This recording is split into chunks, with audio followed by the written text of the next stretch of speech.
Hello everyone, welcome back to my channel. आज हम एक लेक्चर सीरीज स्टार्ट करेंगे नेटवर्क एनालिसिस की। तो इसमें हम नेटवर्क एनालिसिस के टॉपिक्स को कवर करेंगे। तो पहले लेक्चर में हम स्टार्ट करेंगे बेसिक टर्मिनोलॉजी को, जिन्हें हम नेटवर्क टर्मिनोलॉजी भी कहते हैं। ठीक है, तो नेटवर्क टर्मिनोलॉजी में पहली टर्मिनोलॉजी है हमारी सर्किट। ठीक है, तो सर्किट क्या होता है? सर्किट या इलेक्ट्रिक सर्किट्स वो होता है, इलेक्ट्रिक सर्किट एक इलेक्ट्रिकल एलिमेंट्स का एक इंटरकनेक्शन होता है जिसके अंदर हमारा इलेक्ट्रिक करंट या चार्जेस को फ्लो कराने के लिए एक क्लोज पाथ अवेलेबल होता है। ठीक है, तो ऐसा कोई भी इंटरकनेक्शन जिसके अंदर एक क्लोज पाथ अवेलेबल हो, जिसमें हमारा इलेक्ट्रिक करंट या चार्जेस फ्लो कर सके, उसको हम सर्किट बोलते हैं। फॉर एग्जाम्पल, ये हमारा एक एग्जाम्पल है। ये एक इलेक्ट्रिक सर्किट है जो इलेक्ट्रिकल एलिमेंट्स से मिलकर बना हुआ है। तो इसके अंदर एक क्लोज पाथ हमारा ये है और एक क्लोज पाथ हमारा ये हो सकता है। तो अगर जिसके अंदर हमारे I1 और I2 करंट फ्लो कर सकते हैं, तो इसको हम इलेक्ट्रिक सर्किट बोलते हैं। सेकंड टर्मिनोलॉजी है हमारी नेटवर्क। तो नेटवर्क क्या होता है? ये भी इलेक्ट्रिकल एलिमेंट्स का ही एक इंटरकनेक्शन होता है। ठीक है, it is a interconnection of electrical elements which may or may not have close path available. तो मतलब क्या है कि सर्किट से थोड़ा सा डिफरेंट है कि इलेक्ट्रिकल एलिमेंट्स का ही इंटरकनेक्शन होता है, लेकिन इसके अंदर क्लोज पाथ अवेलेबल हो या ना हो ये हम कंफर्म नहीं कह सकते। ठीक है, तो क्लोज पाथ हो भी सकते हैं और नहीं भी हो सकते हैं। फॉर एग्जांपल, ये हमारा एक नेटवर्क है जिसके अंदर ये तो क्लोज पाथ है, ये क्लोज पाथ है, लेकिन ये हमारा एक क्लोज पाथ है, ये क्लोज पाथ है, लेकिन यहाँ पर हमारा ये क्लोज पाथ नहीं है, ये ओपन हो गया है यहाँ पर, यहाँ से। तो ये हमारा सर्किट नहीं है, इसको हम नेटवर्क बोलेंगे। तो कहने का मतलब सर्किट में हम डेफिनेटली कह सकते हैं कि एक क्लोज पाथ होगा। ठीक है, लेकिन नेटवर्क में हम नहीं कह सकते कि क्लोज पाथ होगा या नहीं होगा। तो बेसिकली अगर दोनों के बीच हम कंपैरिजन करें तो हर सर्किट हमारा एक नेटवर्क होगा, लेकिन हर नेटवर्क सर्किट होगा या नहीं होगा ये हम नहीं कह सकते। तो इसको हम एक वेन डायग्राम से समझ सकते हैं। तो ये हमारा है नेटवर्क। तो अगर हम वेन डायग्राम से समझें,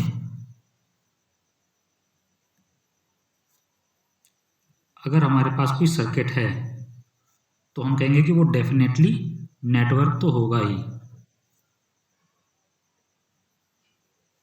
बट अगर हमारे पास कोई नेटवर्क है, वो सर्किट होगा या नहीं ये हम कंफर्म नहीं कह सकते। थर्ड टर्मिनोलॉजी हमारी node. A point where two or more elements are connected. ठीक है, एक ऐसा पॉइंट जहां पर हमारे दो या दो से अधिक एलिमेंट्स कनेक्टेड हों। जैसे ये हमारा है एक रेजिस्टेंस, ये है एक इंडक्टेंस और ये है कैपेसिटेंस। ये तीनों एलिमेंट हमारे एक कॉमन पॉइंट से जुड़े हुए हैं। इस कॉमन पॉइंट को ही हम कहते हैं नोड। ठीक है, अब एक नोट करने वाली बात है यहाँ पर कि इस पॉइंट या नोड से जितने भी एलिमेंट्स हमारे कनेक्टेड होते हैं उसको हम उस नोड की डिग्री कहते हैं। जैसे ये नोड है, इस पर हमारा एक ये एलिमेंट कनेक्टेड है, एक ये एलिमेंट कनेक्टेड है और एक ये एलिमेंट कनेक्टेड है। तो अगर हमसे पूछा जाए कि इस नोड की डिग्री क्या है, तो इस नोड की डिग्री जो है हमारी 3 है। ठीक है, और डिग्री को हम डेल्टा से डिनोट करते हैं। तो यहाँ पर हमारा डेल्टा इज इक्वल टू 3 है। ठीक है, अब एक एग्जाम्पल में हम नोड्स से को समझेंगे। अगर हमसे यहाँ पूछा जाए कि यहाँ पर टोटल कितने नोड्स हैं, ठीक है, तो सबसे पहले एक नोड हमारा ये है। नोड की डेफिनेशन हमने बताई थी, जहाँ पर दो या दो से अधिक एलिमेंट्स कनेक्टेड हों। तो पहला नोड ये है, एक नोड ये है, नंबरिंग कर दे रहे हैं हम, एक नोड ये है। ठीक है, अब एक नोड ये है। अब आपको लग रहा हो कि एक नोड ये भी है और एक नोड ये भी है, जबकि ऐसा नहीं है। जब भी कहीं पर भी हमारे दो पॉइंट एक सिंगल वायर या लाइन से कनेक्टेड हो, तो उसको हम एक सिंगल नोड कंसीडर करते हैं। यहाँ पर हमारा ये पॉइंट और ये पॉइंट एक सिंगल लाइन से कनेक्टेड है, इसी तरह से ये पॉइंट और ये पॉइंट एक सिंगल लाइन से कनेक्टेड है। तो ये जो होगा हमारा, ये 3 पॉइंट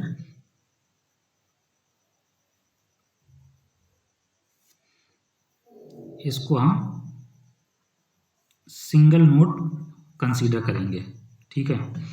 या दूसरी तरह समझ सकते हैं, अगर 2 पॉइंट के बीच में कोई भी एलिमेंट कनेक्टेड नहीं है तो वो हमारा एक सिंगल नोड कहलाएगा, ठीक है। ये हमने यहाँ पर लिखा हुआ है, ठीक है। अगर अब एक क्वेश्चन और आता है, अगर ये पूछा जाए कि इस नोड की डिग्री कितनी है, तो हम देखेंगे कि इस नोड से कितने पॉइंट्स कितने एलिमेंट्स कनेक्टेड हैं। तो एक एलिमेंट ये कनेक्टेड है और एक एलिमेंट ये कनेक्टेड है, तो इसकी डिग्री हमारी 2 है। इस नोड की डिग्री कितनी है, 1, 2 और 3। इसी तरह से इस नोड की डिग्री 2 है, और इस नोड की डिग्री पूछा जाए तो डेल्टा इक्वल टू 3 है।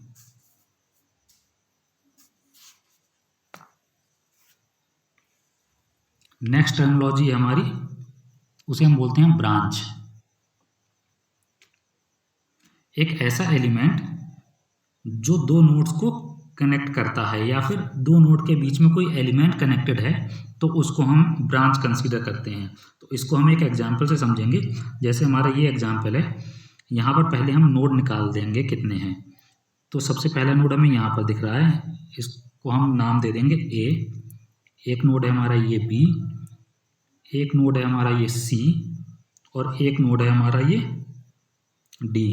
बिल्कुल सेम ऊपर वाले एग्जाम्पल की तरह ये जो है, इसको हम एक सिंगल नोड कंसीडर करेंगे,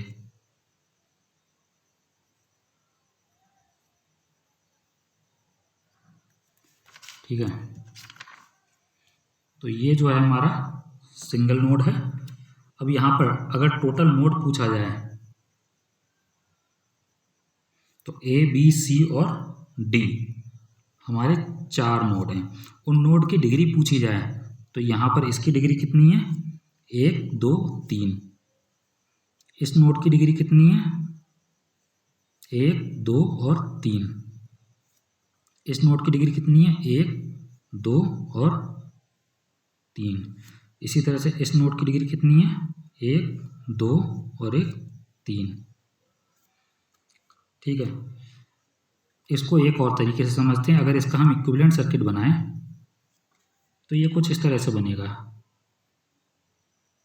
ये हमारा V node,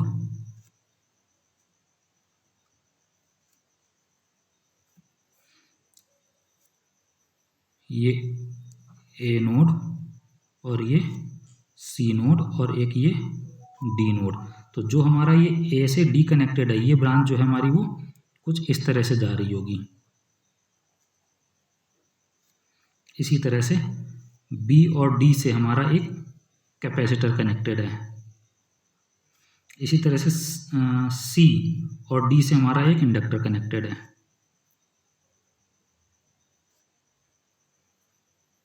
L C2।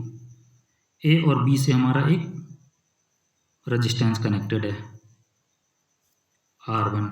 B और सी से हमारा रेजिस्टेंस R2 कनेक्टेड है, और ए और सी से हमारा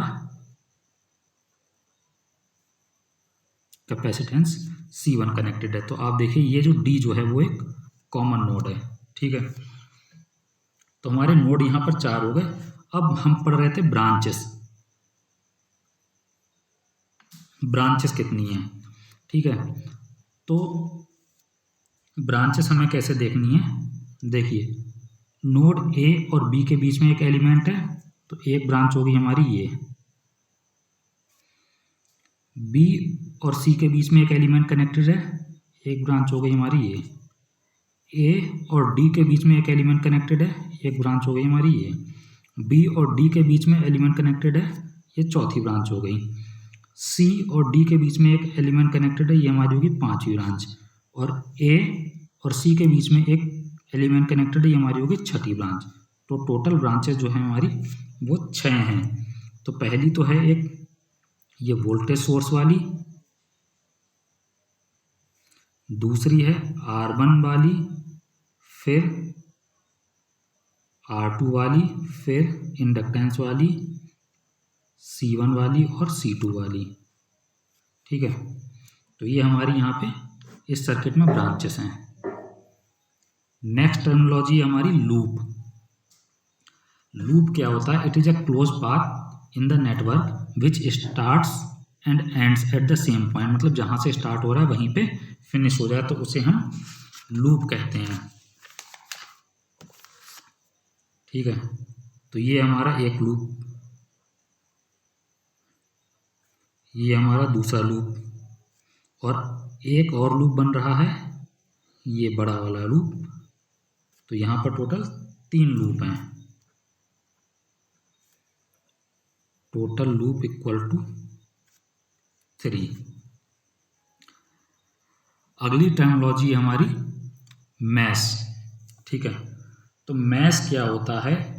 एक ऐसा लूप जिसके अंदर कोई हम उससे छोटा लूप नहीं बना सकते। जैसे ये लूप है हमारा,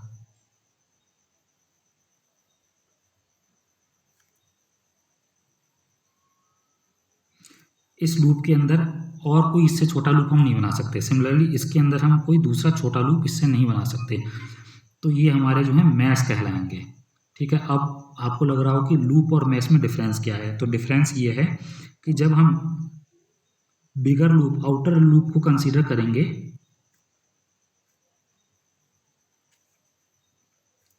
इस वाले लूप को, तो ये हमारा लूप तो है लेकिन बट नॉट मैश। ये मैश नहीं है क्योंकि इसके अंदर इससे छोटा लूप हमें मिल रहा है, एक I1 वाला और एक I2 वाला। ठीक है, तो जैसे हमने एक वेन डायग्राम से समझा था सर्किट और नेटवर्क को, उसी तरह से वेन डायग्राम से हम लूप और मैश को समझ सकते हैं। अगर हम वेन डायग्राम से समझें तो अगर ये हमारा मैश है तो ये हमारा डेफिनेटली लूप तो होगा ही होगा, बट लूप है वो हम नहीं कह सकते डेफिनेटली कि वो मैश होगा। ओके, तो आज के लेक्चर में इतना ही। नेक्स्ट लेक्चर में हम बेसिक क्वांटिटीज़ पढ़ेंगे। Thank you.